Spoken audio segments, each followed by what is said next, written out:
ঈদ সামনে এলেই বদলে যেতে শুরু করে নওপাড়ার এই চেনা দৃশ্য।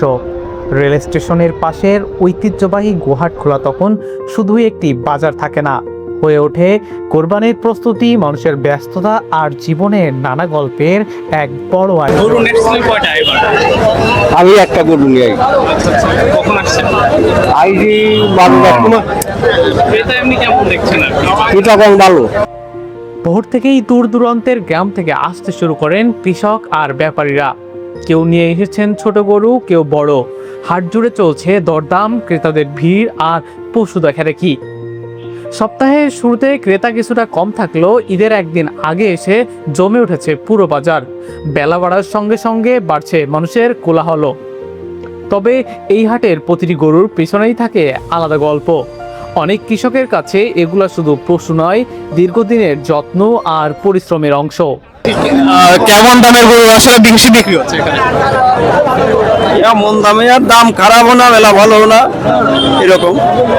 আপনার যে গরুগুলো আনছিলেন তার সব থেকে বেশি দামই ছিল, মানে কত টাকা বিক্রি করছেন?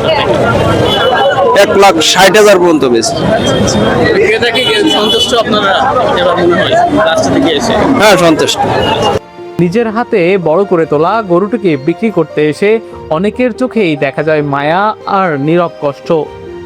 অনেকেই হয়তো মনে মনে বলছেন, খারাপ তো লাগেই, কিন্তু সংসারের জন্য বিক্রি করতেই হয়। অন্যদিকে ক্রেতারাও ব্যস্ত নিজেদের সাধ্যের মধ্যে ভালো পশু খুঁজে নিতে। কেউ বলছেন দাম একটু বেশি, আবার কেউ সন্তুষ্ট পছন্দ মতো গরু পেয়ে। গরুর ডাক, মানুষের হাক ডাক আর দরদামের শব্দে শেষ বেলায় প্রাণ ফিরে পেয়েছে পুরো গোহাটখোলা। নওপাড়ার এই বাজার তাই শুধু পশু কেনাবেচার জায়গা নয়, এখানে মিশে আছে মানুষের জীবিকা, আবেগ, কোরবানির প্রস্তুতি আর গ্রামীণ জীবনের বাস্তব গল্প।